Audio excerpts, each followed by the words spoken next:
उत्तर प्रदेश में करोड़ों का अनाज घोटाला, इलाहाबाद हाईकोर्ट की सीबीआई को फटकार, जांच का आदेश और सत्ता के गलियारों में खलबली।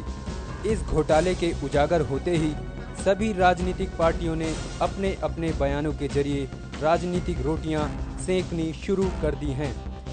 केंद्रीय कृषि मंत्री ने इस मामले पर अपनी सफाई पेश करते हुए घोटाले का पूरा ठीकरा राज्य सरकार पर फोड़ा है। My job is to procure and alert to the state, and state job is to alert to the needy people. So if the issue has been raised by court, I think they will take appropriate decision. And I saw a statement of somebody from Uttar Pradesh in present government. They are happy to investigate. So it's a good thing. Let us wait what is the investigation report. साल 2003 से 2007 के दौरान हुए इस घोटाले के वक्त Samajwadi party सत्ता में थी।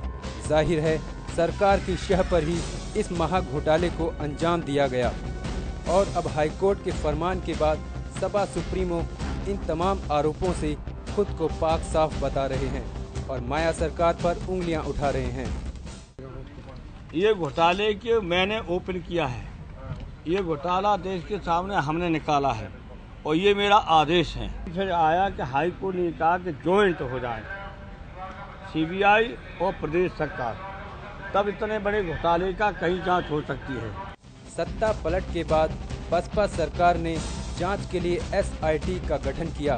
बहरहाल अब राज्य सरकार ने जांच पूरी होने तक इस मामले पर कुछ भी कहने से इनकार कर दिया है। ऑनरेबल हाईकोर्ट ने ये कहा है कि इन प्रकरणों के अलावा अगर इसके बाद के भी प्रकरण आते हैं संज्ञान में तो उनकी भी जांच कराई जाए। तो वो नेचुरली जो भी प्रकरण आएंगे ऑनरेबल हाईकोर्ट का जैसा आदेश है उसका अनुपालन किया जाए। मामले की जांच के दौरान जहां कांग्रेस पूरे मामले पर राज्य सरकार को जिम्मेदार ठहरा रही है, वहीं लेफ्ट ने इस मामले में न सिर्फ दोषियों पर कार्रवाई की मांग की है बल्कि इस घोटाले में केंद्र सरकार को भी जिम्मेदार ठहराया है।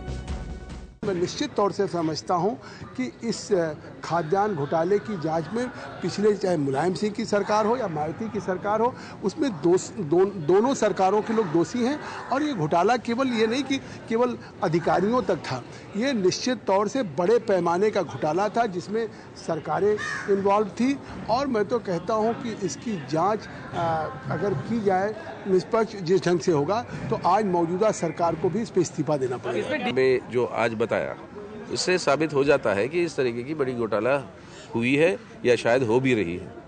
तो हमारी मांग यहाँ पे ये नहीं है कि कौन इसकी जिम्मेदारी ले, तू में जो चलेगी केंद्र और राज्य सरकार के बीच में, उसमें ना फंसे। हम ये कि कौन है इसके लिए जिम्मेदार, उनके ऊपर कार्रवाई होने की ज़रूरत है और व्यवस्था को हमें बदलने की ज़रूरत है जिसके चलते हुए इतनी बड़ी घोटाला हो सकती है। बहरहाल पूरे देश को हिलाकर रख देने वाले इस करोड़ों के महा घोटाले के मामले पर आरोप प्रत्यारोपों का दौर जारी है। पार्टियां जहां एक दूसरे को दोषी ठहरा रही हैं, वहीं केंद्र सरकार अपने दामन को इस शर्मनाक महा घोटाले के दाग से बचाने में लगी है। दिल्ली से धर्मेंद्र और लखनऊ से इमरान के साथ Ruchir Shukla, news point bureau.